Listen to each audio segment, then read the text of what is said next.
அப்படி இருக்கிற இடத்துல கொஞ்ச நேரம் கண்களை மூடி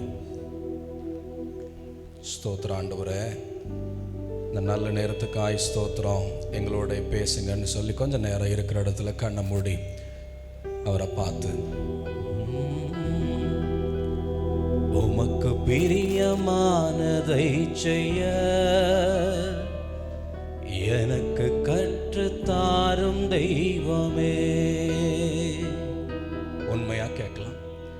உமக்கு பிரியமானதை செய்ய எனக்கு கற்றுத்தாரும் தெய்வமே. நீரே என் தேவன்,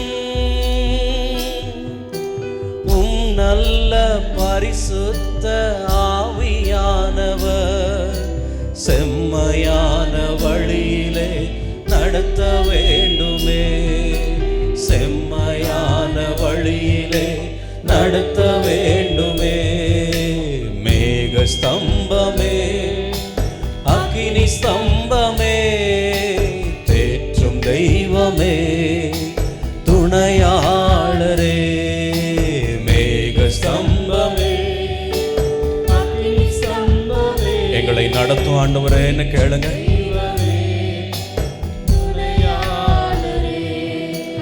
உமக்கு பிரியமானதை செய்ய எனக்கு கற்றுத்தாரும் தெய்வமே. கேளுங்க அவரை பார்த்து, உமக்கு பிரியமானதை செய்ய எனக்கு கற்றுத்தாரும் தெய்வமே. நீரே என் தேவன், உம் நல்ல பரிசுத்த ஆவியானவர் செம்மையான வழியிலே நடத்த வேண்டுமே. என்னை செம்மையான வழியிலே நடத்தவே. கையை உயர்த்தி சொல்லுங்க. மேக ஸ்தம்பமே, அக்கினி ஸ்தம்பமே, தேற்றும் தெய்வமே, துணையாளர். கேளுங்க அவரை பார்த்து, நடத்துங்கப்பா. ஸ்தம்பமே, உடைய வார்த்தையில நடத்துங்க. நாங்க நடக்க வேண்டிய பாதையில நடத்துங்க. உம்மை நோக்கி என் கைகளை உயர்த்தி உயர்த்தி மகிழ்கிறேனையா. உம்மை நோக்கி என் கைகளை உயர்த்தி உயர்த்தி மகிழ்கிறேனையா. வறண்ட நிலம் தவிப்பது போல் என் ஆன்மா உமக்காக ஒவ்வொரு நாளும் ஏங்கி ஏங்கி தவிக்கின்றதையா. ஏங்கி ஏங்கி தவிக்கின்றதையா. மேக ஸ்தம்பமே, அக்கினி ஸ்தம்பமே, தேற்றும் தெய்வமே, என் துணையாளரே. கேளுங்க. மேக ஸ்தம்பமே, அப்பா நடத்தும், அக்கினி ஸ்தம்பமே, எங்களை நடத்தும், தேற்றும் தெய்வமே, என் துணையாளரே. மேக ஸ்தம்பமே, இன்னொரு முறை. மேக ஸ்தம்பமே, அக்கினி ஸ்தம்பமே, தேற்றும் தெய்வமே, துணையாளரே. எங்களை நடத்துங்க ஆண்டவரே. இந்த மாலை நேரத்தில் எங்களை நடத்துங்க. மேக ஸ்தம்பமாய், அக்கினி ஸ்தம்பமாய் நாங்கள் நடக்க வேண்டிய வழிகளை எங்களுக்கு காட்டுங்க. உங்களுக்கு பிரியமானவைகளை செய்ய எங்களுக்கு கற்றுத்தாரும் ஆண்டவரே. இயேசு கிறிஸ்துவின் நாமத்தில் ஜெபிக்கிறோம் எங்கள் ஜீவனில் நல்ல பிதாவே, ஆமென். அப்படியே என்னோட கூட சேர்ந்து மார்க் எழுதின சுவிசேஷம் 8வது அதிகாரம் 27ஆம் வசனம். மார்க் எழுதின சுவிசேஷம் 8ஆம் அதிகாரம் 27ஆம் வசனம்.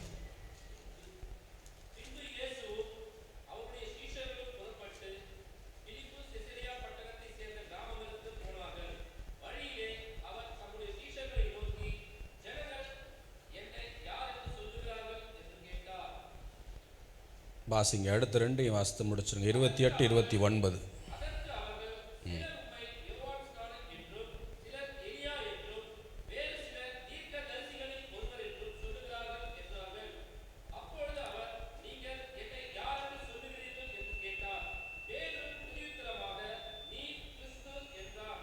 ஒரு ஆமென் சொல்கிறீங்களா? ஆண்டவர் தன் சீசர்களோடு பயணித்து கொண்டிருக்கிறார். பயணித்து கொண்டிருக்கும்போது கேட்கிற 2 கேள்வியை இன்றைக்கி தியானிக்க போகிறோம். இந்த 3 வசனத்தில் 2 கேள்வி உண்டு. முதல் கேள்வி, ஜனங்கள் என்னை யார் என்று சொல்லுகிறார்கள்.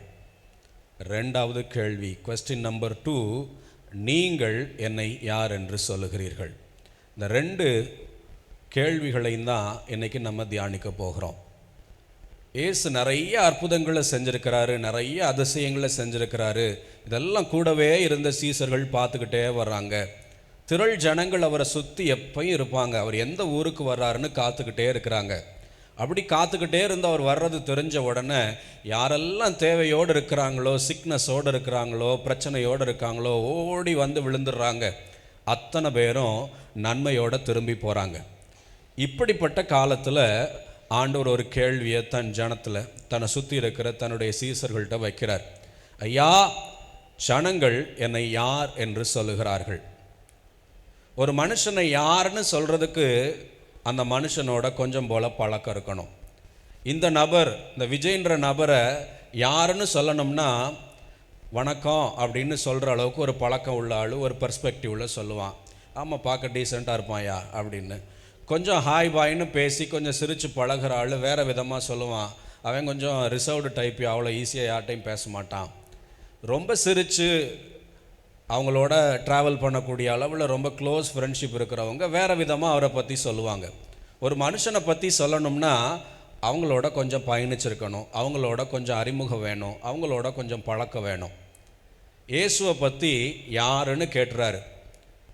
ஜனங்களுக்கு அவரை பற்றி தெரியும், தொலைவிலிருந்து பார்க்குறவங்களுக்கு ஒரு மாதிரி தெரியும், கொஞ்சம் அப்பப்போ வந்துட்டு போகிறவங்களுக்கு ஒரு மாதிரி தெரியும், நெருக்கமாக இருக்கிறவங்களுக்கு ஒரு மாதிரி தெரியும். இன்றைக்கி நம்ம தியானமே அவரை நம்ம எங்கேருந்து பார்க்குறோன்ற பார்வையில் தான் இருக்குது. பதில் என்ன சொல்கிறாங்க ஜனம்? ஐயா, உங்களை பார்த்து யோவான் ஸ்நானன்னு சொல்கிறாங்க ஐயா. சரி, வேற என்ன சொல்கிறாங்க? ஐயா, எலியான்னு உங்களை பார்த்து சொல்கிறாங்க ஐயா. ஓஹோ, வேற என்ன சொல்கிறாங்க? தீர்க்கதரிசின்னு சொல்கிறாங்க ஐயா. இந்த 3 சரியா தப்பா? 3 சரி. ஏன்னா ஏன் யோவான் ஸ்தானகன்னு சொல்லியிருப்பாங்கன்னு என்னுடைய தியானம் என்னென்னா, யோவான் ஸ்தானகனுடைய அடிப்படையே கடினமான கடிந்து கொள்ளுதலின் உபதேசம். யாரை பார்த்தும் பட்டுன்னு சொல்லிடுவார், விரியன் பாம்பு குட்டிகளே, வருங்கோபத்துக்கு தப்பித்து கொள்ள உங்களுக்கு இந்த வழியை யாரையா காட்டினது? யாரை பார்த்தாலும் பட்டு பட்டுன்னு சுவிசேஷத்தை தைரியமாய் கடிந்து கொள்ளுதலோடையே சொல்லிடுவார். இயேசுவும் அதே மாதிரி தான் போதித்தார். மாயக்காரரே, மாயக்காரரேன்னா என்ன அர்த்தம்? ஏமாத்துக்காரங்களேன்னு அர்த்தம். நம்மளை மாதிரி அன்பான சகோதர சகோதரிகளே அப்படின்னு அவர் ஆரம்பிக்கல. பார்த்த உடனே தெரிஞ்சிருச்சு மாயக்காரன்னா. நேராக சொல்கிறார், ஏமாத்துக்காரனே, சிவப்பு சட்டை போட்ட ஏமாத்துக்காரனே, இங்கே திரும்ப உனக்கு ஒரு வசனம் இருக்குது அப்படின்னு ஸ்ட்ரைட் ஃபார்வர்டாக கடிந்து கொள்ளுதல் அவருக்கு ரொம்ப சகஜமானது. மாயக்காரரே, மாயக்காரரான வேத பாரகரே, இன்னும் கொஞ்சம் அழுத்தமாக கூட கடிந்து கொண்டிருக்கிறார். வெள்ளையடிக்கப்பட்ட கல்லறைகளே, கொஞ்சம் என்னையை பார்த்து பேசுங்க. அவர் கொஞ்சம் கடிந்து உபதேசிக்கிறார். அதனால் தூரத்துலேருந்து இயேசுவை பார்க்குற ஜனம் சொல்லியிருக்கு, அவர் ஒரு மாதிரி யோவான் ஸ்நானன் மாதிரியே பேசுகிறாரியா, அவர் யோவான் ஸ்நானகன் போல தெரியுது. மரித்தார், இவர் யோவான் ஸ்தானகன் இப்பொழுது மீண்டும் உயிரோடு வந்திருக்கிறார் போலன்னு சொல்லியிருப்பாங்கன்னு நினைக்கிறேன். அதனால தான் வந்து சொல்கிறாங்க, இவர் யோவான் ஸ்தானகனை போல இருக்கிறாருன்னு ஒரு குரூப் உங்களை சொல்லுதையான்னு சொல்கிறாங்க. இன்னொரு குரூப் என்னன்னு சொல்லுது? எலியா. எலியாவோட ஸ்பெஷாலிட்டி என்ன? ரசிக்கப்படலையா? எடுத்துக்கொள்ளப்பட்டார். எலியாவோட ஸ்பெஷாலிட்டியே வண்டர்ஸ், அதிசயங்கள். அவர் நினச்சா வானத்தை அடைப்பார், அவர் நினச்சா வானத்தை திறப்பார், அவர் நினச்சா வானத்திலிருந்து அக்னியை கொண்டு வந்து சேர்ப்பார், அவர் நினச்சா காகத்தினால் போஷிக்கப்பட வைப்பார், அவர் நினச்சா விதவையின் வீட்டில் திருப்தியாக பல வருஷம் உட்காந்து சாப்பிடுவார், அவர் நினச்சா விதவையின் மகன் இறந்து போனவுடனே உயிரோடு எழுப்பிடுவார். இப்படி வண்டர்ஸ் எலியாவோட லைஃப். கடைசி தான் ரொம்ப ஹைலைட்.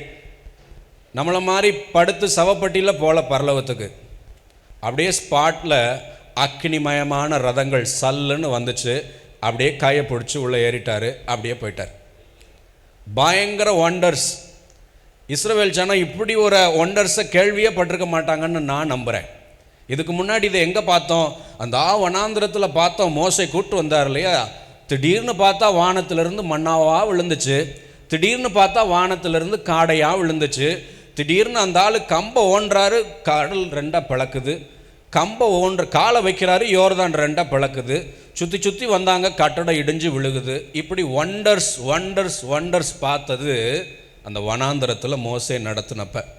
அவங்களெல்லாம் இவங்க ரொம்ப தெய்வமாக பார்த்தாங்க, எங்கள் மூதாதையர்னு.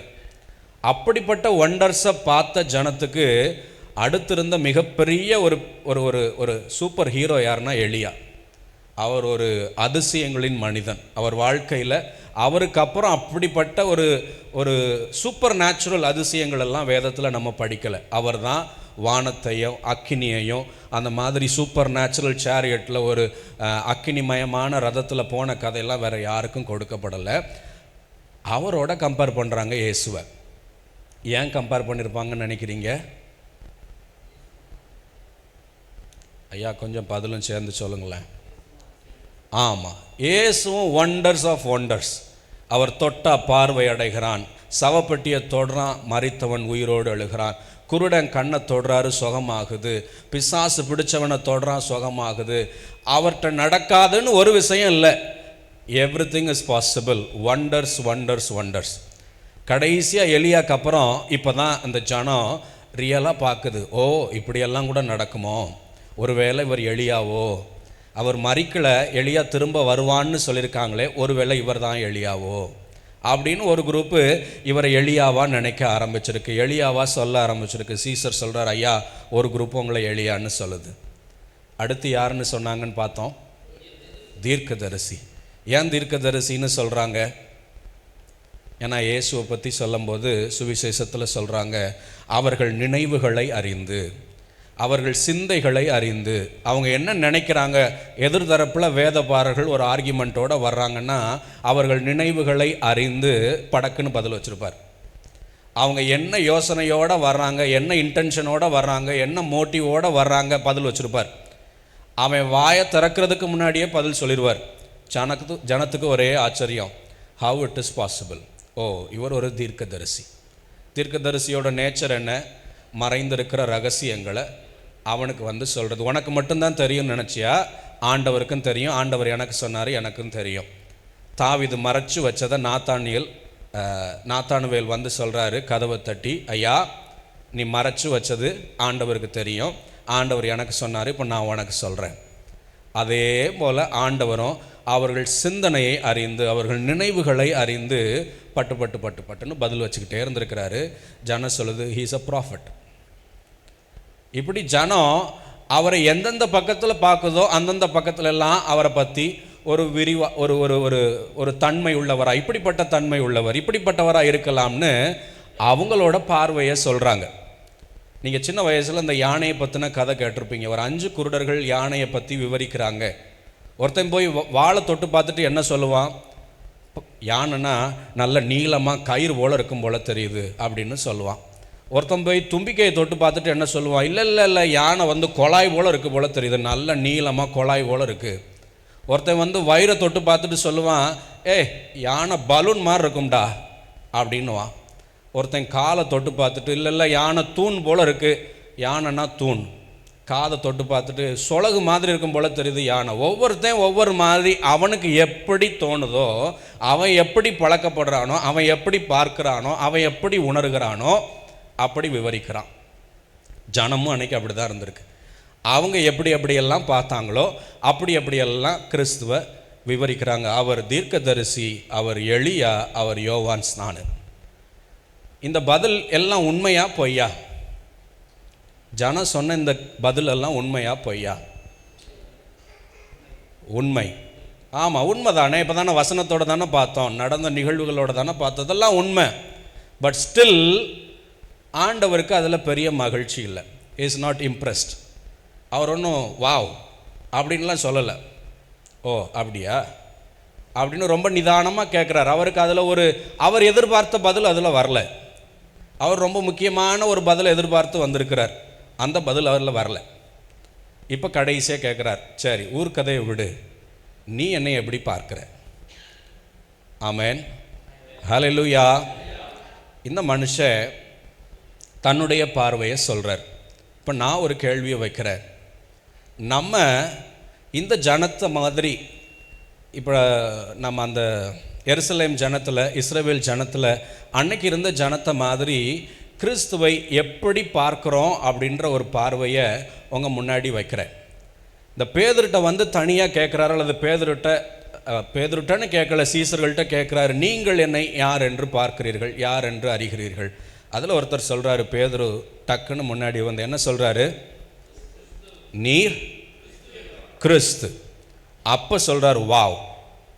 அப்போ தான் ஆண்டவர் சொல்கிறார், இந்த பதிலை தான் எதிர்பார்த்தேன், இதுதான்யா சரியான பதில், இதுதான் நான் எதிர்பார்த்துக்கிட்டு இருந்த வார்த்தை, சரியாக பிடிச்சிட்ட Peter, well done, I really like you அப்படின்னு பேதுருவை அப்ரிஷியேட் பண்ணுறாரு. பேதுரு மேலே சபையை கட்டுவேன்னு கமிட் பண்ணுறாரு.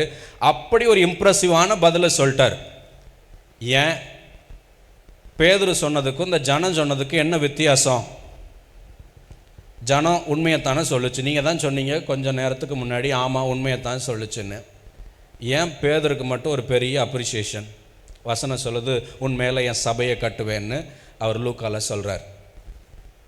ஏன், என்ன டிஃப்ரென்ஸ்?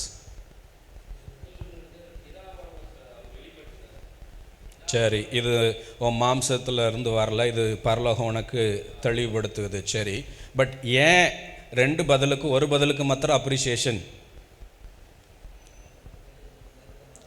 அதுதான் ஆண்டவரோட ரோல்னு ஆண்டவருக்கு நல்லா தெரியும். என்னை நீ யோவான் ஸ்தானகனா கடிந்து உபதேசிக்கிறவனா, என்னை நீ எளியாவா அற்புத அடையாளங்கள் செய்கிறவனா, என்னை நீனு தீர்க்கதரிசியாக ரகசியங்களை சொல்லுகிறவனாய் பார்க்கிறதை விட என்னை ரட்சிக்க வந்தவனாய் பார்க்கிற பார்த்தியா, அந்த பார்வையை ஐ அப்ரிஷியேட்னு சொல்கிறார். ஒரு அல்லேலூயா சொல்கிறீங்களா? ஹல்லேலூயா. நமக்கு இருக்கிற மிகப்பெரிய ஒரு சத்தியம் இந்த பகுதிகளில் என்னென்னா, நம்ம நிறைய நேரம் ஆண்டவரை எப்படி பார்க்குறோன்ற கேள்விக்கு ஒரு ஆன்சர் இன்னைக்கு போகிறப்ப நமக்கு இருக்கணும். நம்ம ஆண்டவரை நிறைய நேரம் he is a good doctor, எனக்கு எப்போயெல்லாம் மெடிக்கல் தேவை இருக்கோ ஓடி போய் நிற்பேன், எனக்கு ரெடி பண்ணி விட்ருவார், வீட்டுக்கு வந்துடுவேன். எனக்கு எப்போ எல்லாம் ஃபைனான்ஸ் தேவை இருக்கோ அப்போ எல்லாம் ஓடி போய் நிற்பேன், என் ஃபைனான்ஸ் தேவையை சரி பண்ணி விட்டுருவார். எனக்கு எப்போ எல்லாம் வீட்டில் ப்ராப்ளம் இருக்கோ ஒரு ப்ராப்ளம் சால்வர்கிட்ட போய் நிற்பேன், அவர் ரெடி பண்ணி விட்டுருவார். எனக்கு எப்போ எல்லாம் தனியாக போகும்போதோ பிரச்சனைக்குள்ளே போகும்போதோ ஒரு பாதுகாவலரை தேடி நிற்பேன், அவர் என்னை பாதுகாத்து கொண்டுருவார். இதெல்லாம் உண்மைதான், இதெல்லாம் அவருடைய இயல்பு தான், தன்மை தான். ஆனால் என் பார்வை அவரை கடைசி வரைக்கும் மருத்துவராக மாத்திரம் வச்சுக்கிட்டே இருந்துச்சுன்னா அது முறையல்ல. என் பார்வை கடைசி வரைக்கும் அவரை ஃபைனான்ஷியல் சப்போர்ட்டராக வச்சுக்கிட்டே இருந்துச்சுன்னா அது முறையல்ல. அது ஒரு விசுவாசியின் அழகு அல்ல. அதைத்தான் பேதுரு வழியாக நமக்கு சொல்ல விரும்புகிறார். கடைசி வரைக்கும் உன் பார்க்கிற பார்வை இம்மைக்காக மாத்திரம் நீ பார்க்கிறவனாக இருந்தால் உன்னை என்னை மாதிரி பரிதபிக்கப்படத்தக்கவன் வேற ஒருவனும் இல்லை. பேதுரு இம்மைக்காக அவரை பார்க்கல. பேதுரு அவரை பார்க்கிறாரு, யூ ஆர் அ கிரைஸ்ட். கிறிஸ்து யாரு? பாவத்தை இரட்சித்து ஜனங்களை மீட்க வந்தவர். ஆமென். வாசிக்கிறீங்களா அந்த வசனத்தை? கிறிஸ்து, மத்தேயுவுக்கு வாங்க, 1 அதிகாரம்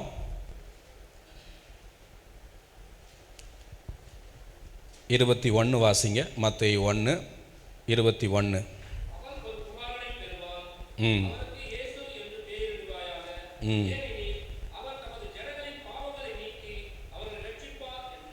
கிறிஸ்து அப்படின்றதுக்கு என்ன அர்த்தம்? அவர் தமது ஜனங்களின் பாவங்களை நீக்கி அவர்களை ரட்சிப்பார். லூக்கா 2:11 வாசிக்கிறீங்களா? லூக்கா 2:11.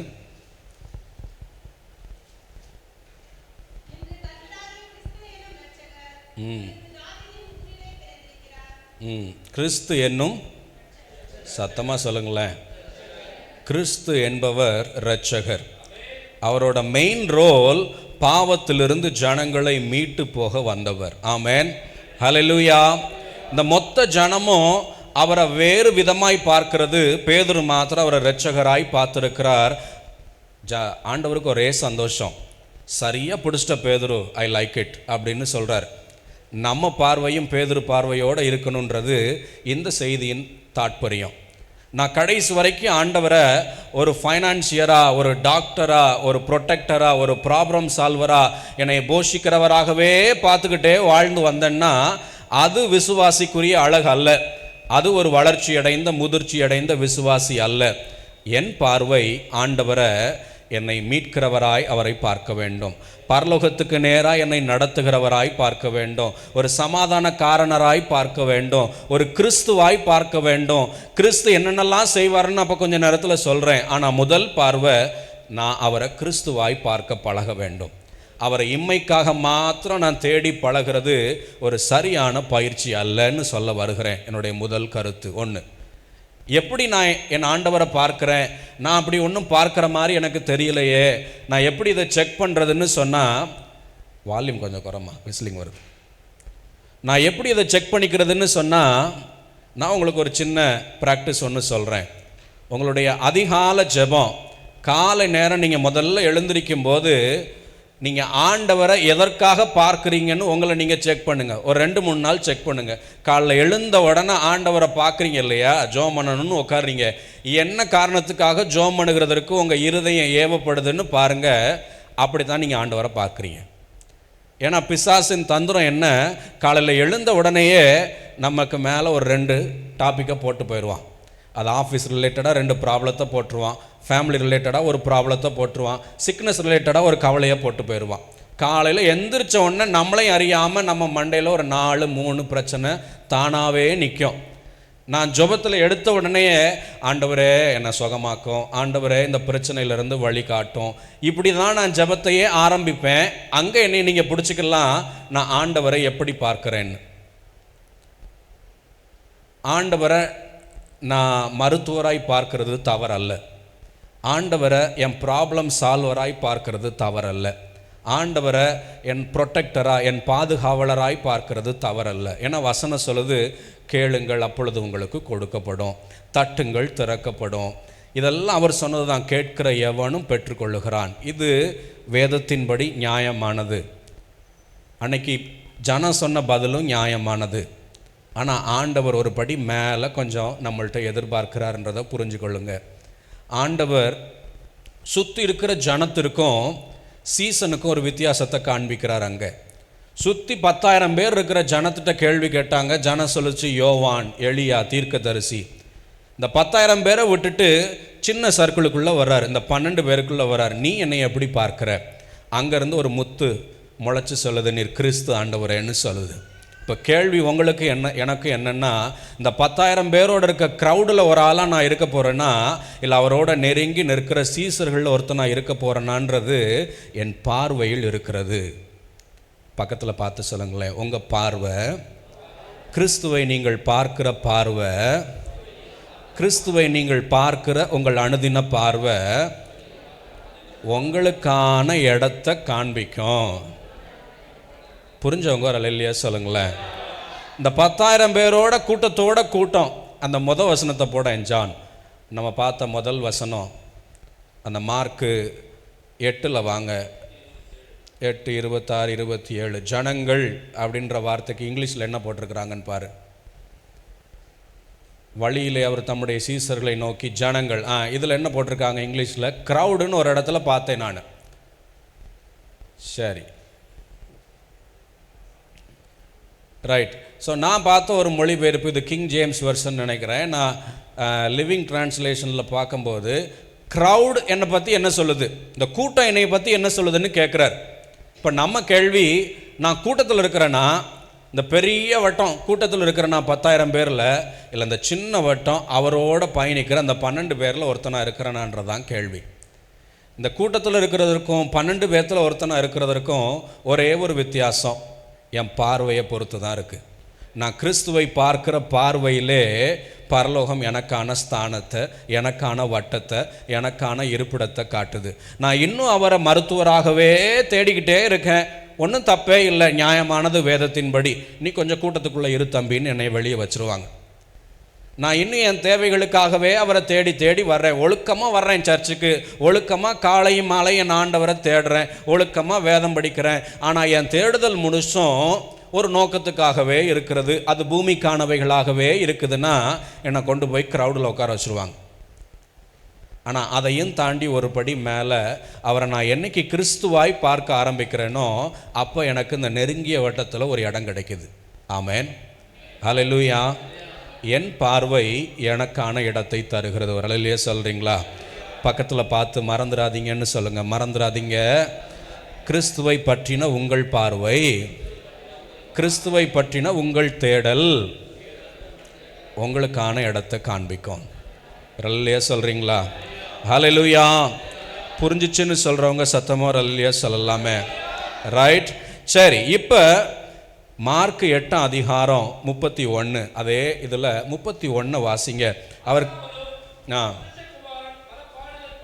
ம் ம் ம் ம் ம்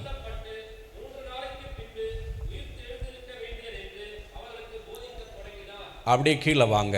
32 ம் ம் ம் அவர் திரும்பி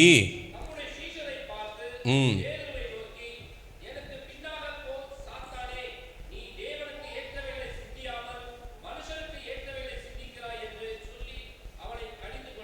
ஒரு அல்லேலூயா சொல்கிறீங்களா? டிஃபரன்சியேஷனை ஆண்டவர் இங்கே காட்டிட்டார், அந்த வித்தியாசத்தை ஆண்டவர் இங்கே காட்டிட்டார். நீர் கிறிஸ்துன்னு சொன்னப்போ அப்ரிஷியேட் பண்ணார். இப்படிப்பட்ட ஒரு ஆன்சர் உனக்கு பரலோகத்திலிருந்து தான் வந்திருக்கணும் பேதுரு, ரொம்ப ரொம்ப வெல்டன் அப்படின்னு பாராட்டிட்டு கொஞ்ச நேரம் இந்த கிறிஸ்துவினுடைய ரோலை எக்ஸ்பிளைன் பண்ணுறார். கவனிக்கிறீங்களா? கொஞ்ச நேரம் நீ கிறிஸ்துன்னு சொன்ன உடனே இந்த கிறிஸ்துவோடைய வேலை என்ன அப்படின்றத எக்ஸ்பிளைன் பண்ணுறார். கிறிஸ்துவனுடைய வேலை என்ன? நான் பாடுபடணும் ஐயா, உங்கள் பாவங்களை எல்லாம் நான் சுமந்து பாடுபடணும். மனுஷகுமாரன் பாடுகளை பட்டு எல்லா ஆசாரியர் வேதபாரகர் எல்லாருக்கும் ஆகாதவன்னு தள்ளப்பட்டு என்னை அவங்க கொன்னுருவாங்க, உங்களுக்காக நான் கொலை செய்யப்படுவேன், உங்கள் பாவத்திற்காக நான் அடிக்கப்படுவேன்னு விலாவரியாக பேசுகிறார்.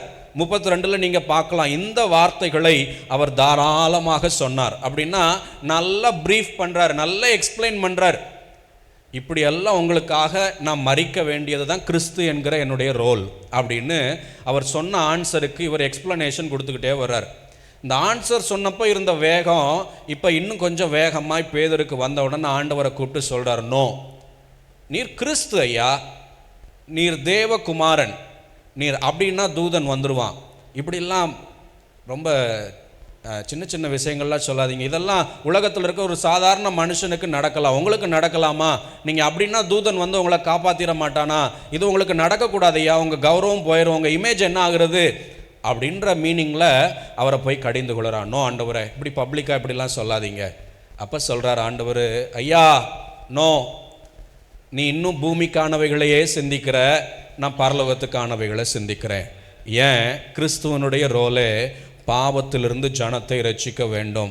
பாவத்திற்காக நான் அடிக்கப்பட்டால் மாத்திரமே நீ ரட்சிக்கப்படுவாய் என்கிறது தான் கிறிஸ்துவனுடைய ரோல். அந்த ரோலை நிறைவேற்றவே நான் வந்திருக்கிறேன். ஆமென் சொல்கிறீங்களா? ஹல்லேலூயா. இந்த கிறிஸ்துவனுடைய ரோலை நம்ம முதல்ல தெரிஞ்சுக்கணும். முதல்ல அவருடைய ரோல் பாவத்திலிருந்து ஜனத்தை மீட்கிறதுன்னு நம்ம பார்த்தோம், கிறிஸ்து பிறப்பை ஒட்டி சொல்லப்பட்டிருக்கு. ரெண்டாவது அவருடைய ரோல் என்னன்றத எபேசியர் நிருபத்தில் படிக்கலாம். வாங்க என்னோட கூட திருப்புங்க. எபேசியர் 2:13 நிதானமாய் படிக்க போகிறோம். சில வசனங்கள் இதில் முக்கியமானவை. 13 வாசிக்கலாம், எல்லாம் சேர்ந்து வாசிக்கலாமே. 13. ஆமென்.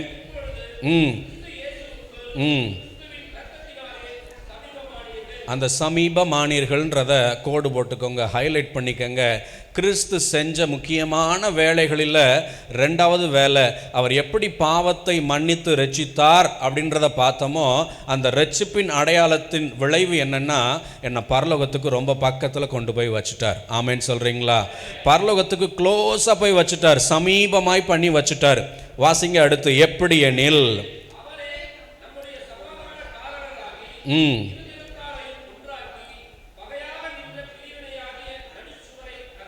போதும். அவர் என்ன பண்ணாராம்?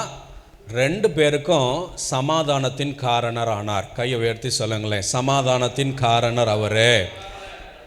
கிறிஸ்து என்கிற வார்த்தைக்கு முதல் அர்த்தம் என்ன? பாவங்களிலிருந்து ரட்சிக்கிறவர். எஸ், ரட்சகர். அதுதான் முதல் மீனிங். 2வது மீனிங், அவர் சமாதானத்துக்கு காரணர். ஆமென். எனக்கும் பரலோகத்துக்கும் இடையில ஒரு பெரிய பகை இருந்தது. என்ன பகை? பாவத்தின் சம்பளம் மரணம். நான் பாவத்தை செய்ய செய்ய செய்ய பரலோகம் என் பேரில் மரணம் மரணம் மரணம்னு குறிச்சிக்கிட்டே வந்த நாட்கள் உண்டு. இந்த மனுஷன் சாகவே சாக வேண்டும்னு இருந்த கையெழுத்த கிறிஸ்து வந்தார் ஊட.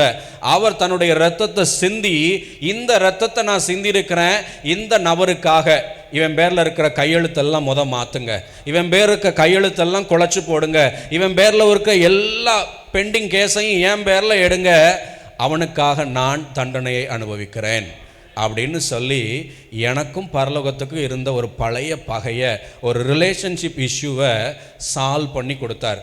இப்போ தைரியமாக நீ அந்த வீட்டுக்குள்ளே நுழைய முடியும்னு சமாதானத்துக்கு அவர் காரணமானார். ஹல்லேலூயா சொல்கிறீங்களா? ஹல்லேலூயா. அந்த வீட்டுக்குள்ளே நுழைகிறதுக்கு எனக்கு வாய்ப்பே இல்லை. பரம்பரையாக உண்டான பகை. ஏன்னா பரம்பரையாக அவங்க பரிசுத்தவான், பல கோடி வருஷமாய் பரிசுத்தர் பரிசுத்தர்னு தொழுது கொண்டிருக்கிற ஒரு பரிசுத்த கூட்டம்.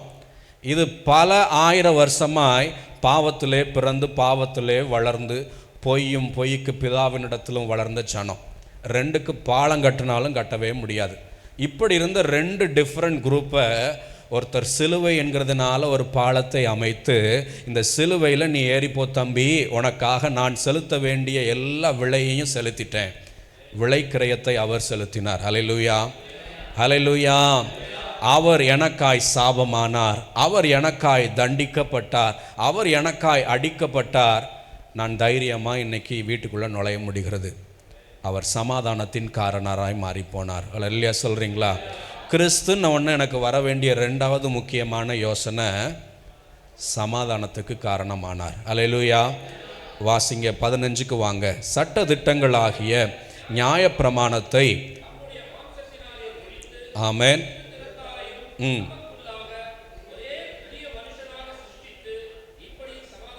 இதுக்கு என்ன அர்த்தம்?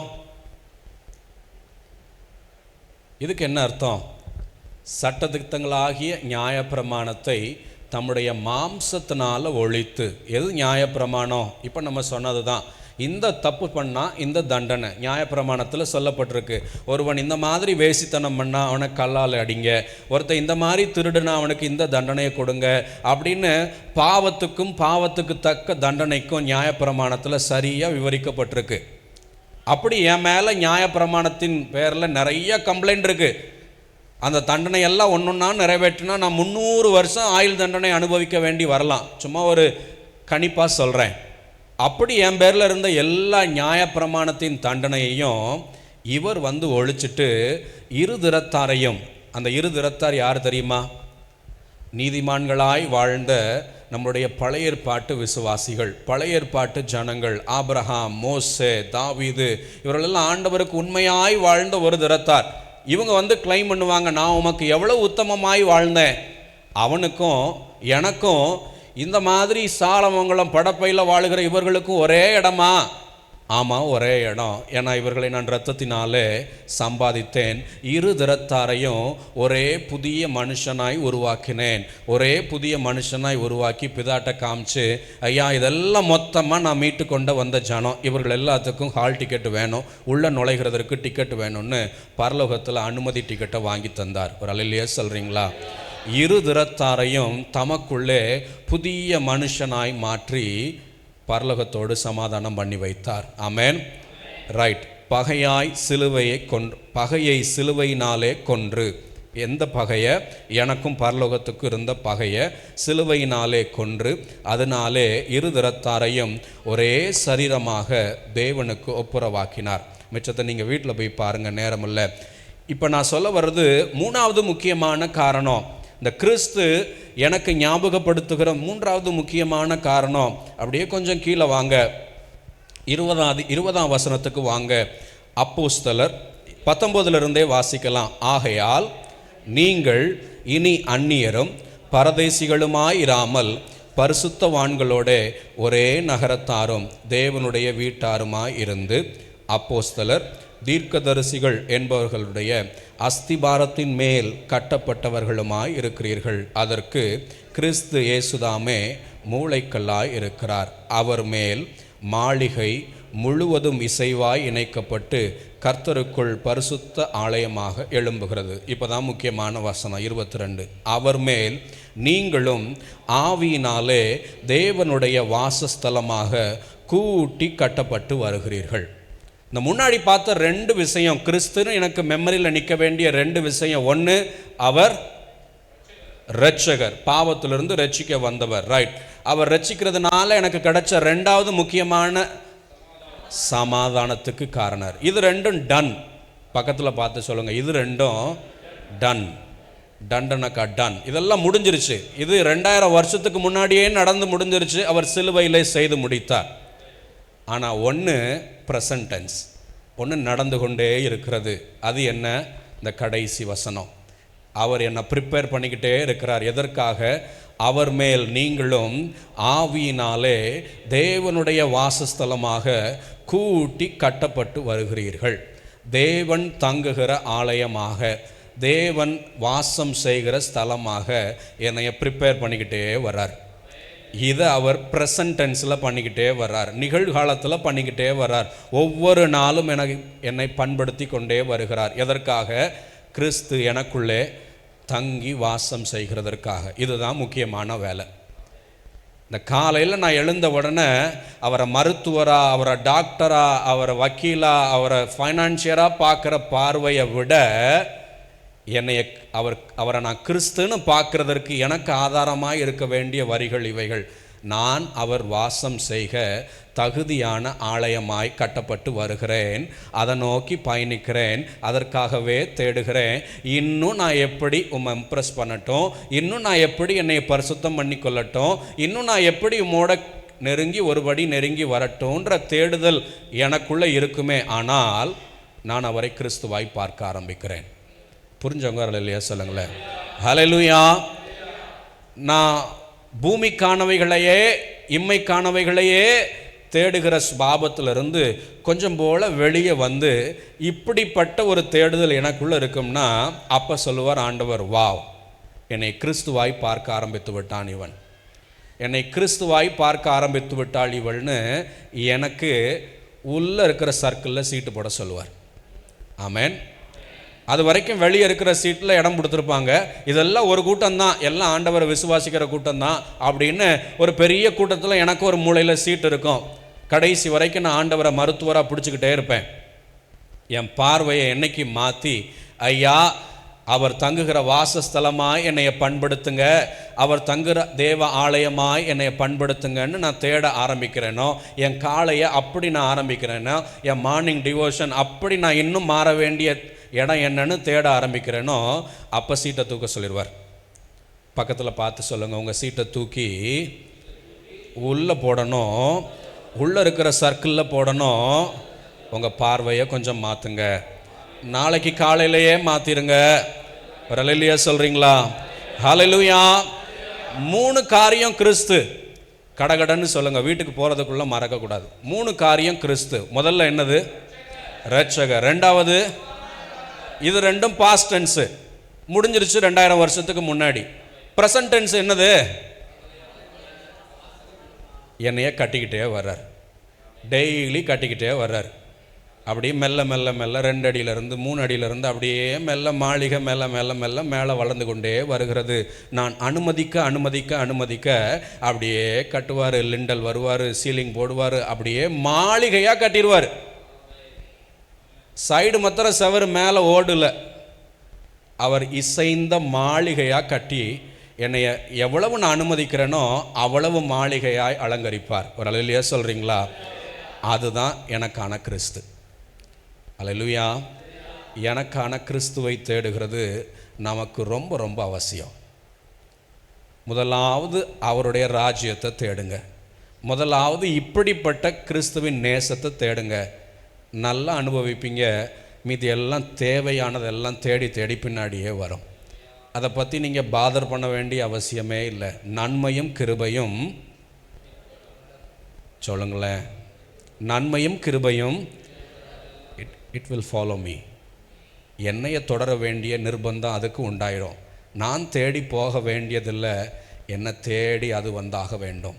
ஏன்னா நான் தேடுகிறது என் ஆண்டவரை கிறிஸ்துவாய் தேட ஆரம்பிக்கிறேன். அல்லேலூயா, அல்லேலூயா. இது பிசாசின் தந்திரம்னு கூட நான் சொல்லுவேன். பிசாசு நல்லா என்ன பண்ணுவான், நம்மளை ஏதாவது ஒரு பிரச்சனையில் நம்மளை டைட் பண்ணி விட்டுட்டான்னா நம்ம ஆண்டவரை தான் தேடுவோம், ஆனால் ஒரு மூளையில் முட்டிக்கிட்டே தேடுவோம். இந்த ஜனம் எகிப்தில் ஜனம் என்ன பண்ணுச்சு, நாங்கள் ஆராதிக்க போகணுன்னு சொல்லி பார்வோன்ட்ட கேட்க ஆரம்பிச்சது. பார்வோன் என்ன தெரியுமா பண்ணார்? பதிலுக்கு என்ன பண்ணார்? எஸ், ஓ நீங்கள் ஃப்ரீயாக இருக்கிறதுனால தானே இப்படிலாம் உங்களுக்கு யோசிக்க தோணுது அப்படின்னு நாளையிலேருந்து கூட ஒரு லோடு நீங்கள் சேர்த்து செங்கல் இருக்கணும்னு சொல்லி வேலையை இன்க்ரீஸ் பண்ணி விட்டுருச்சு. இப்போ பிஸியாக வேலை பார்த்துக்கிட்டே இருக்க, ஆண்டவரை தேடுறதுக்கு நேரம் இல்லாமல் பண்ணிருச்சு. இதை நிறையா நேரம் பிசாசு நமக்கும் பண்ணி விட்டுருவான். உங்களை பிஸியாக ஆக்கி விட்டுருவான். நீங்கள் அளவுக்கு அதிகமாக வேலை பார்த்து பயங்கர ஆஃபீஸ்லையும் பிஸி, வீட்லையும் பிஸி, எங்கேயும் பிஸி பிஸி பிஸின்னு இருப்பீங்க. ஆண்டவரை மறக்கிறதற்கு இயல்பாகவே உங்களுக்கு நேச்சர் வந்துடும். நம்ம ரோலு ஆண்டவரை தேடுகிறதாய் மாத்திரமே இருக்கணும். ஆமென், ஹல்லேலூயா. ஆண்டவரை தேட தேட தேட இந்த நன்மையும் கிருபையும் தானாய் என்னை பின்தொடரும். ஒரு அல்லேலூயா சொல்கிறீங்களா? ஹல்லேலூயா. ஸோ நான் கிறிஸ்துவை பார்க்கிற பார்வையை முதல்ல சரி செய்யணும். நான் கிறிஸ்துவை பார்க்கிற பார்வை இம்மைக்காக அல்ல. ஒரு அல்லேலூயா சொல்லி அவரை பார்த்து சொல்லுங்கள், இம்மைக்காக அல்ல ஆண்டவரே, நாங்கள் இம்மைக்காக உங்களை பார்க்க போகிறதல்ல, உங்களை கிறிஸ்துவாய் பார்க்க போகிறோம். ஆமென் சொல்லுங்க. கிறிஸ்து உங்கள் மனசில் நிற்கிற கிறிஸ்துவை சொல்லுங்க. முதல்ல சத்தமாக சொல்லுங்களேன், இரட்சகர். ரெண்டாவது ரைட். இது ரெண்டு எந்த டென்ஸில் இருக்கு? பாஸ்ட் டென்ஸில் இருக்கு. இப்போ அவர் என்னை கட்டி கொண்டே வருகிறார். அல்லேலூயா, அல்லேலூயா.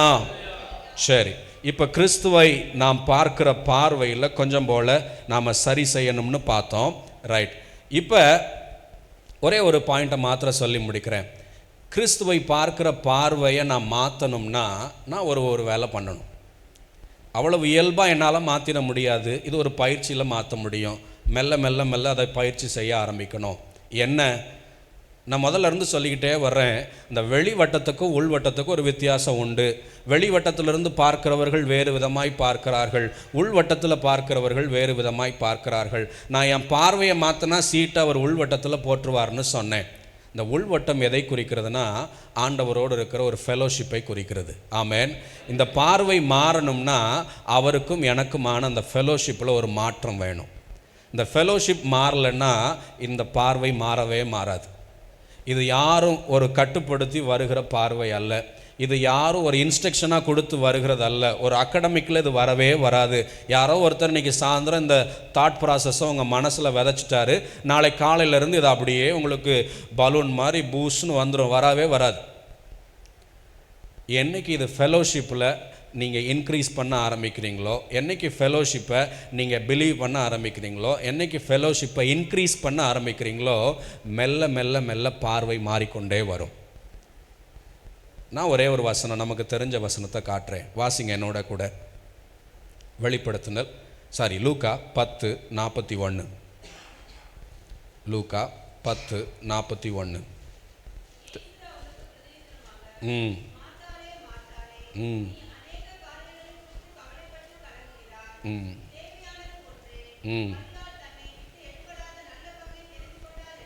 ஒரு அல்லேலூயா சொல்கிறீங்களா? நிறைய பிரச்சனை உனக்கு இருக்குது, உண்மைதான். இந்த பூமியில் உனக்கு பிரச்சனை இல்லாமல் இருக்க முடியாது. உலகத்தில் உபத்திரம் உண்டு, இதெல்லாம் நார்மல் தான். அன்னைக்கு ஆண்டவர் நமக்கு சொன்ன ஒரு நல்ல எக்ஸாம்பிள் இது. மார்த்தாளுக்கும் மரியாளுக்கும் உள்ள வித்தியாசம் அதுதான். நிறைய பிரச்சனை, நம்ம பிஸியாகவே இருக்குது. யாருக்காக பிஸியாக இருக்குது? ஆண்டவருக்காக தானே பிஸியாக இருக்குது. ஆண்டவர் வீட்டுக்கு வந்திருக்கிறாரு, பிஸியாக இருக்கேன், வேறு விஷயமா பிஸியாக இருக்கேன். அவருக்காக தான் நான் பிஸியாக இருக்கேன். உறவில் நான் ஒரு மாற்றமும் இல்லை. என் தேடுதல் வேறு யாருக்காகவும் இல்லை, ஆண்டவர்கிட்ட தான். ஆனால் ஆண்டவர் விரும்புகிற ஃபெலோஷிப் வேறு. நிறைய பிஸியாக தான் இருக்க. என்கிட்ட தான் காலையில் வந்து ஜோம் பண்ணுற, என்கிட்ட தான் காலையில் வந்து கேட்குற, உன் தேவையெல்லாம் என்கிட்ட தான் வந்து கேட்குற, என்கிட்ட தான் கேட்குற, நோ ப்ராப்ளம். நீ அநேக காரியங்களை குறித்து கவலையாக இருக்க. ஆனால் அதெல்லாம் நான் எதிர்பார்க்கிறது. பக்கத்தில் பார்த்து சொல்லுங்கள், அதெல்லாம் தேவையானது, அதெல்லாம் நம்ம வேலை, அதெல்லாம் ஆண்டவர் உங்கள்கிட்ட எதிர்பார்க்கிறது. அவர் எதிர்பார்க்கிறது ஃபெலோஷிப். ஆமென். மரியாளோ அவர் பாதத்தில் அமர்ந்து அவர் வார்த்தையை கேட்க அமர்ந்தார். இந்த அம்மா பிஸியாக ஆண்டவருக்காக டைம் ஸ்பெண்ட் பண்ணுறாங்க, நல்லது. ஆனால் தேவையானது ஒன்றே ஒன்றே, தேவையானது ஒன்றே ஒன்று தான். இந்த 10ல் 1 இது இல்லை, ஒரே ஒரு தேவை தான். ஆண்டவர் விரும்புகிறதும் அது மாத்திரம்தான், எ ஃபெலோஷிப் வித் காட். வேறு எல்லாத்தையும் கொண்டு வந்து சேர்த்துரும். அந்த தேவையான ஒன்றை நீங்களும் நானும் பிடித்து கொள்ளணும். என் ஆண்டவரை கிறிஸ்துவாய் பார்க்கிற பழக்கம் எனக்குள்ளே வளரணும்னா, என் ஆண்டவரை கிறிஸ்துவாய் ப்ரெசன்ட் டென்ஸில் பார்க்குற பழக்கம் எனக்குள்ளே வளரணும்னா ஃபெலோஷிப் அவசியம். அந்த ஃபெலோஷிப்பை நான் வம்படியாக இம்ப்ரூவ் பண்ணிக்கிட்டே இருக்கணும். என்னால் காலையில் 1 மணி நேரம் ஆஃபீஸ் போகிறதுக்கு முன்னாடி உட்கார முடியுதுன்னா நான் கமிட் பண்ணணும், இதை எப்படி 1.5 ஹவர்ஸாக காலையில் மாற்றலாம். என்னால் 1.5 ஹவர்ஸாக மாற்ற முடியும்னா இதை எப்படி 2 ஹவர்ஸாக மாற்றலாம். பாசிபிள். ஏன் அனுபவத்தில் சொல்கிறேன். ஆஃபீஸ் போகிறவன் காலையில் தாராளமாக 2 மணி நேரங்கள் செலவழிக்க முடியும்.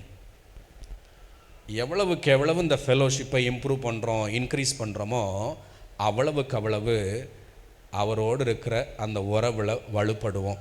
அவரோடு இருக்கிற உறவு வலுப்பட வலுப்பட வலுப்பட இந்த இம்மைக்கானவைகள் எல்லாம் நத்திங்னு ஆயிரும்.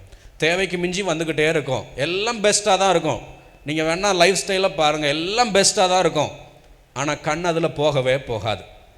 நம்மளோட ஃபுல் கான்சன்ட்ரேஷனும் இந்த உறவில் விரிசல் இல்லாமல் எப்படி பார்க்கறது, இந்த உறவில் இன்னும் எப்படி ஸ்ட்ரெச் பண்ணிக்கிறது, இன்னும் அவருக்காக என்ன வேறு என்ன பண்ணலாம், இப்படியே தான் போகும். அந்த உறவை மேம்படுத்துகிறதுலையே நம்ம நோக்கம் இருக்கும் பொழுது தேவையானதெல்லாம் நம்ம வீடு தேடி வந்து கொண்டே இருக்கும். ஆமென் சொல்லுங்களேன். ஹல்லேலூயா. தேவையானது ஒன்றே, அது அவரோடு இருக்கிற ஃபெலோஷிப் மாத்திரமே. ஆமென். ஒரே ஒரு வசனத்தை வாசித்து முடிக்கலாம். 8:29, யோவான் 8:29.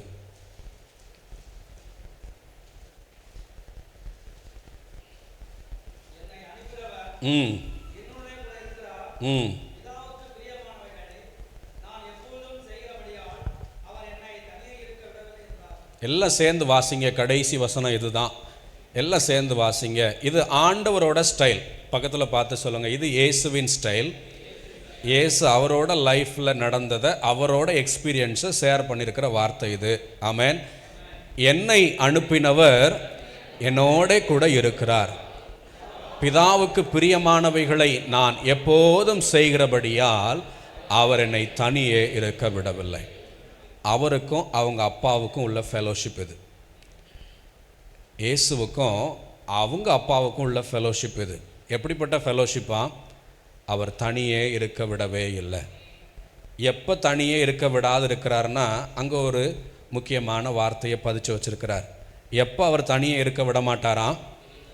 பிரியமானவைகளையே செய்யும் பொழுது. நான் என் ஃபெலோஷிப்பை இன்க்ரீஸ் பண்ண அதோட பை ப்ராடக்ட் என்னென்னா அவருக்கு பிரியமானதையாக செஞ்சுக்கிட்டே இருப்பேன். பை நேச்சர் அப்படியே வந்துடும். ஏன்னா அவரோட உறவில் நான் வலுப்பெற்று வரும் பொழுது என்னால் அதை வெளியே தனியாக செய்யவே முடியாது. இயல்பாகவே என் மூலமாய் அவருக்கு பிரியமானவைகளை அவர் செய்து கொண்டே இருப்பார். ஏன்னா நான் தான் ஃபெலோஷிப்புக்கு ஃபுல்லாக என்னை விட்டு தந்துட்டேனே. என்னை முழுவதுமாய் அவர் ஆளுகை செய்ய ஆரம்பிக்கிறார். என்னை தனியே விடுகிறதே இல்லை. நான் செய்கிறதெல்லாம் அவருக்கு பிரியமானதாய் மாறி போகும். இல்லாட்டினா அவருக்கு பிரியமானதையே செய்கிறதற்கு எனக்கு பயிற்றுவித்துருவார். ஆமென்.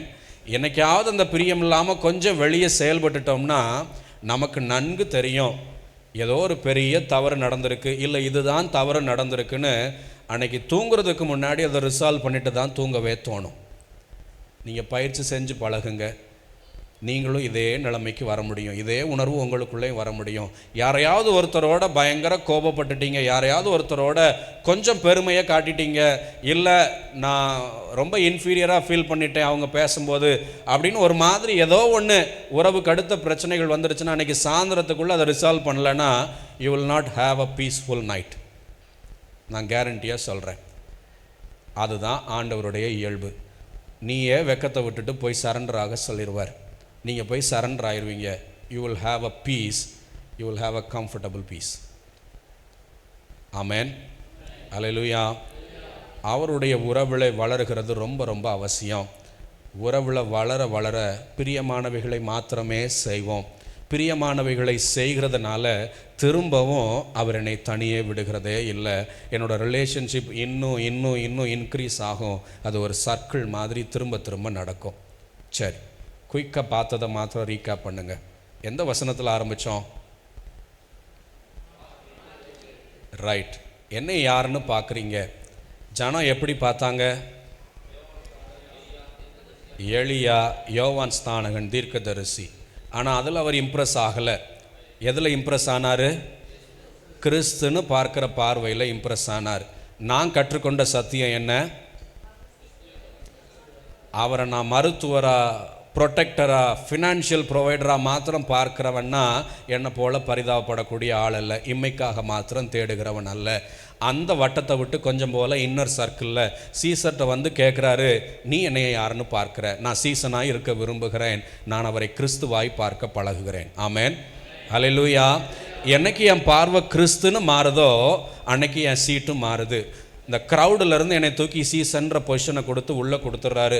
ரொம்ப சரௌண்டிங்கில், ரொம்ப நெருக்கமான வட்டத்தில் எனக்கு இடம் கொடுக்குறாரு. எப்போ? என் பார்வை கிறிஸ்துன்னு மாறும் பொழுது. என் பார்வை கிறிஸ்துன்னு மாறணுன்னா நான் என்ன செய்யணும்? ஒரு 3 பார்வை பார்த்தோம். கிறிஸ்துனா யார்?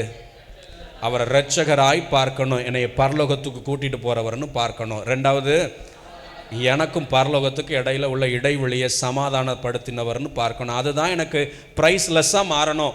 இந்த உலகத்தில் வேறு எதுவும் எனக்கு காஸ்ட்லியாக மாறக்கூடாது.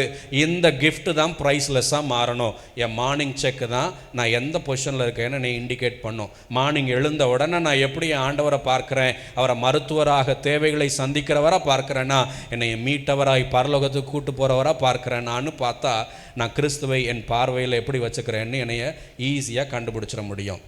நான் கிறிஸ்துவை கிறிஸ்துவாய் பார்க்குறேன். பாஸ்ட் டென்ஸில் 2 பண்ணிட்டாருன்னு பார்த்தோம். ப்ரெசன்ட் டென்ஸில் என்ன பண்ணிக்கிட்டு இருக்காரு? என்ன ஒரு வாசஸ்தலமாய், ஒரு அழகிய மாளிகையாக கட்டிக்கிட்டே வர்றார். என் ஃபெலோஷிப்பை பொறுத்து இந்த மாளிகை வளர்ந்து கொண்டே வருகுதுன்னு பார்த்தோம். எவ்வளவுக்கு விட்டு தரணும் அவ்வளவுக்கு இந்த மாளிகை அழகாய் கட்டிக்கொண்டே வருகிறார். ஆமென், அல்லேலூயா. இந்த கிறிஸ்துவை பார்க்குற பார்வை சும்மா வந்துடாது. ஒரு மாத்திரை போட்டால் காலையில் வந்துடாது. இது பயிற்சியில் வரும். இந்த பயிற்சிக்கான முக்கியமான ஆதார வசனம், நல்ல பங்கை தெரிந்தெடுக்க வேண்டும். தேவையானது ஒன்றே. மரியாள் நல்ல பங்கை தேர்ந்தெடுத்தாள். அவர் பாதத்தில் அமர்கிறதை தவிர வேறு எங்கும் வழி இல்லை. The fellowship with God is what I need. அது மாத்திரமே கிறிஸ்து என்கிற பார்வையை எனக்கு உயர்த்தி கொடுக்கும். நான் கிறிஸ்துவை பார்த்து என் ஃபெலோஷிப்பை இன்க்ரீஸ் பண்ண அவருக்கு பிரியமானவைகளையே நான் செய்ய பழகிடுவேன். வரலையா சொல்கிறீங்களா? அவருக்கு பிரியமானதையே நான் செய்கிறதுனால திரும்பவும் அவர் என்னை தனியே விடாமல் ஃபெலோஷிப்பை இன்க்ரீஸ் பண்ணிக்கிட்டே இருப்பார். நான் ஃபெலோஷிப்பை இன்க்ரீஸ் பண்ண நாட்கள் போய் இப்போ அவர் ஃபெலோஷிப்பை இன்க்ரீஸ் பண்ணிக்கிட்டே இருப்பார். ஒரு பெரிய பாண்டிங் உண்டாகிக்கிட்டே இருக்கும். ராமேன் சொல்லுங்கள். அது ரொம்ப அழகிய உணர்வு. அதுதான் தேவன் எதிர்பார்க்கிற ஒரு பார்வை. எந்திரிங்க கொஞ்ச நேரம்.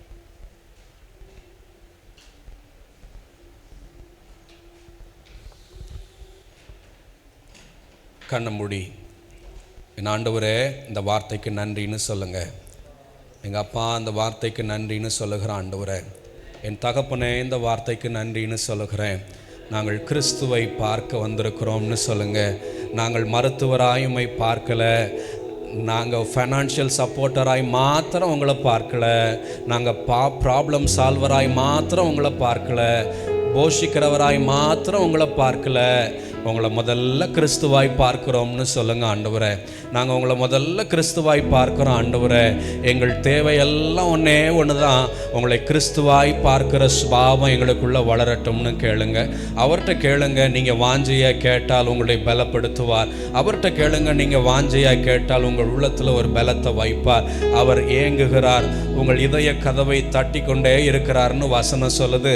ஃபெலோஷிப்புக்கு நீங்கள் ரெடின்னு மாத்திரம் தெரிஞ்சிருச்சுன்னா அவர் உங்களை உங்களை கட்டி அணைத்து கொள்ளுவார். அவரை பார்த்து சொல்லுங்க, ஐயா நான் ரெடி ஆண்டவரே, இந்த ஃபெலோஷிப்புக்கு நான் ரெடியா இருக்கேன் ஆண்டவரே, இந்த ஃபெலோஷிப்பில் நான் வளருகிறதற்கு ரெடியா இருக்கேன் ஆண்டவரே, நான் கிறிஸ்துவை கிறிஸ்துவாய் பார்க்க விரும்புகிறேன் ஆண்டவரே, என் கிறிஸ்துவை மீட்க வந்தவராய் பார்க்க விரும்புகிறேன் ஆண்டவரே, மேலானவைகளுக்காக அவரை பார்க்க விரும்புகிறேன் ஆண்டவரே, பரலோகத்துக்கு நேராக என்னை நடத்தி செல்லுகிறவராகவே பார்க்க விரும்புகிறேன்.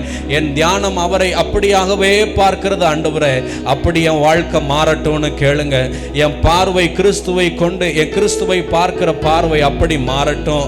ஐயா என்னை பரலோகத்துக்கு நடத்தி செல்லுகிறவரே, என்னை பரலோகத்துக்காய் ஆயத்தப்படுத்தியவரே, என்னை ஒவ்வொரு நாளும் மாளிகையாய் கட்டி எழுப்புகிறவரே, நீர் வாசம் செய்கிறதற்காக என்னை ஆயத்தப்படுத்துகிறவரே, ஐயா உமோடு இருக்கிற உறவுல நான் வலுப்பெறுவேன்னு சொல்லுங்க. இனிமே நான் ஃபெலோஷிப்பை இன்க்ரீஸ் பண்ணுவேன்னு சொல்லுங்க. ஐயா என்ன பேசுவேன்னு தெரியாது, ஆனா உட்காந்து பேசிக்கிட்டே இருப்பேன்னு சொல்லுங்க. என்ன துதிப்பேன்னு தெரியாது, ஆனா துதித்து கொண்டே இருப்பேன். உங்களை சிரிக்க வைக்கிறதற்காக துதிப்பேன், உங்களை மகிழ வைக்கிறதற்காக துதிப்பேன். என்னால் முடிஞ்ச வரைக்கும் உறவை உறுதிப்படுத்தி கொண்டே இருப்பேன்னு சொல்லுங்க. அதை விரும்புகிறேன் ஆண்டவரேன்னு சொல்லுங்க. அவரை பார்த்து சொல்லுங்க, அதை நான் விரும்புகிறேன் ஆண்டவரே, அந்த ஃபெலோஷிப்பை நான் விரும்புகிறேன் ஆண்டவரே, உம்மோடு இருக்கிற உறவை நான் மேம்படுத்த விரும்புகிறேன் ஆண்டவரே. தேவையானது ஒன்னே ஒன்னு இறுக பிடித்து கொள்ளுவேன் ஆண்டவரே. தேவையானது ஒன்னே ஒன்று ஆண்டவரே, அது என் கிறிஸ்துவை விடாதிருக்கிறது மாத்திரமே, என் கிறிஸ்துவின் பாதத்திலே அமர்ந்திருக்கிறது மாத்திரமே. எல்லாம் கையை உயர்த்தி சொல்லுங்க. எந்தன் உள்ளம் தங்கும் இயேசு நாயகா, உந்தன் வீடாய் கொள்ளும் இயேசு நாயகா. ஒரு ராகமாய் அல்ல, ஜபமாய் பாட விரும்புகிறேன். கையை உயர்த்தி சில நிமிஷம் தான் பாட போகிறோம், ஆனால் ஜபமாய் பாட போகிறோம். நல்ல கையை உயர்த்தி உண்மையாய் அவரை பார்த்து, இந்த கேட்ட சத்தியத்தை விரும்புகிறேன், இந்த சத்தியத்தின்படி வாழ ஆசைப்படுகிறேன்ற நோக்கத்தோடு அவரை பார்த்து கேளுங்க. எந்தன் உள்ளம் தங்கும் இயேசு நாயகா, உந்தன் வீடாய் கொள்ளும் இயேசு நாயகா, இயேசு நாயகா, இயேசு நாயகா, உந்தன் வீடாய் கொள்ளும் இயேசு நாயகா, உந்தன் வீடாய் கொள்ளும் இயேசு நாயகா, என்னை உமக்கு தந்தே இயேசு நாயகா, இனி நான் அல்ல நீரே இயேசு நாயகா. சொல்லுங்க, என்னை உமக்கு தந்தே இயேசு நாயகா, இனி நான் அல்ல நீரே இயேசு நாயகா, இயேசு நாயகா, இயேசு நாயகா, இனி நான் அல்ல நீரே இயேசு நாயகா, இனி நான் அல்ல நீரே இயேசு நாயகா. உம்மை விரும்பி அழைக்கிறோம் ஆண்டவரே, எங்கள் இருதயத்திலே தங்க விரும்பி அழைக்கிறோம். உம்மோடு இருக்கிற ஃபெலோஷிப்பை இன்க்ரீஸ் பண்ண நான் விரும்புகிறேன்னு அறிக்கையிடுகிற ஆண்டவரே, நான் உண்மையாக விரும்புகிறேன் ஆண்டவரே. உங்களோடு இருக்கிற ஃபெலோஷிப்பை இன்க்ரீஸ் பண்ண விரும்புகிறேன். தேவையானது ஒன்றே ஒன்றுன்னு நான் நன்கு உணர்ந்திருக்கிறேன் ஆண்டவரே. நல்ல பங்கை தெரிந்து எடுத்துக்கொள்ள விரும்புகிறேன் ஆண்டவரே.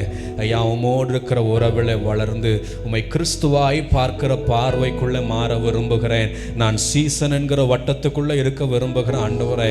உம்மை கிறிஸ்துவாய் பார்க்க விரும்புகிறேன். உம்மை கிறிஸ்துவாகவே பார்த்து ராஜ்யத்துக்குள்ள நுழைய விரும்புகிறேன். எனக்கானவைகளை நீர் செய்ய வல்லவராய் இருக்கிறீன்னு அறிந்திருக்கிற ஆண்டவரே, உங்க நாமத்தை உயர்த்துகிற ஆண்டவரே, இந்த நல்ல நேரத்துக்காய் நன்றி செலுத்துகிற ஆண்டவரே, இந்த நல்ல வார்த்தைகளுக்காக நன்றி செலுத்துகிறோம்.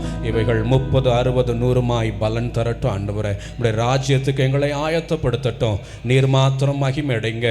இயேசு கிறிஸ்துவின் நாமத்தில் பிதாவே, ஆமென்.